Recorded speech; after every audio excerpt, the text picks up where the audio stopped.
Jacques Wagner deixou a liderança do governo do Senado depois de uma reunião com o presidente Lula no Palácio do Alvorada. O senador foi alvo de uma nova fase da Operação Compliance Zero da Polícia Federal. Estava pressionado para deixar a função. Nosso repórter Danilo Moliterno acompanhou a movimentação e detalha. Boa noite, Danilo. Boa noite, William, e a todos que estão conosco aqui no WW. As 4 décadas de relação entre Lula e Jacques Wagner não foram suficientes para segurar ele na posição de líder do governo no Senado Federal. E foi numa reunião de pouco menos de 2 horas que aconteceu aqui em Brasília, no Palácio da Alvorada, em que a gente teve, na tarde de hoje, definida a sua saída.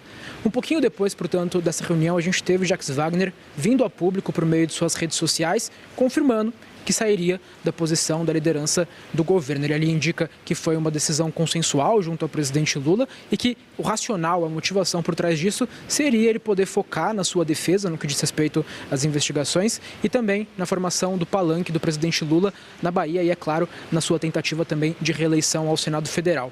Esse o relato institucional de Jacques Wagner, mas vale sempre a gente destacar esse pano de fundo, que era um contexto de muita pressão para que essa decisão fosse tomada. A gente tinha setores do PT, mas especialmente setores, alas do Palácio do Planalto, que indicavam que era insustentável a permanência de Jacques Wagner nessa posição, porque o desgaste era considerado muito grande e a avaliação era de que o desgaste não pararia de crescer enquanto um investigado por suposta relação com o Banco Master carregasse a alcunha de líder do governo, uma alcunha de fácil associação.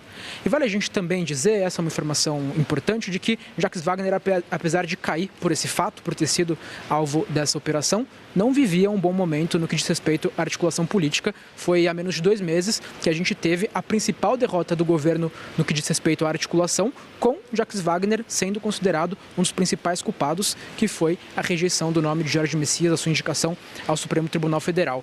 Houve, inclusive, nos bastidores do Palácio do Planalto nos últimos dias, uma lamentação por Lula ter perdido o timing e não ter trocado Jacques Wagner naquele momento, visto que havia a perspectiva de que pudessem surgir revelações relacionando o PT baiano e o caso do Banco Master.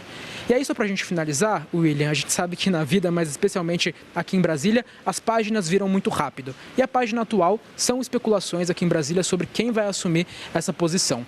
E aí o que a gente ouve na baseada é de que as opções são poucas, até porque a gente tem muitos dos senadores petistas disputando a reeleição nesse ano e vão focar nessa tarefa. Então, dentre as poucas opções que restam, aquele considerado de perfil para essa função é o ex-ministro da Educação, Camilo Santana. O ponto é, e Lula vai arbitrar isso, que Camilo Santana também está envolvido na campanha, aliás, na pré-campanha até esse momento do presidente, sendo um dos principais articuladores dela na Bahia. Fato é que Lula deve tomar essa decisão nos próximos dias, até porque precisa resolver pautas no Senado Federal até o recesso que começa no dia 18 de julho, especialmente a PEC do fim da escala 6x1. Volto com você, William. Obrigado, boa noite para você em Brasília. Cristiano Noronha, isso é suficiente para estancar a sangria? Não, William, não é.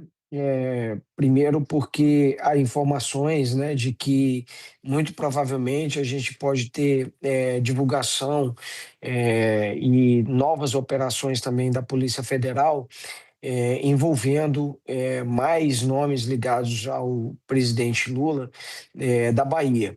Então, é um episódio, o próprio escândalo Vorcaro atinge muitas autoridades, muitos nomes, devem continuar, portanto, esse episódio repercutindo politicamente bastante, causando desgaste ao governo. Então, obviamente que é uma tentativa de conter esse episódio, mas esse desgaste na campanha do presidente Lula, mas obviamente que isso pode acabar afetando outras pessoas próximas ao presidente, inclusive fala-se no nome do ex-ministro da Casa Civil, Rui Costa, que poderia ser atingido também, que poderia ter algum tipo de ligação com esse desgaste, com esse episódio envolvendo o Banco Master, e obviamente que isso pode acabar chegando também ali mais próximo até do Palácio do Planalto. Então, por hora, era a solução absolutamente esperada,